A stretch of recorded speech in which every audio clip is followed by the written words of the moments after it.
worry if you can't hear what I'm saying. I couldn't even hear myself. This is the loudest sound you could possibly conceive.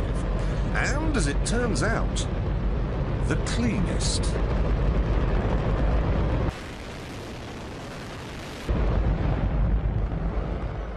Now, the most amazing thing is that that cloud up there, which was generated by the engine, is just a mixture of hydrogen and oxygen. It's water vapour.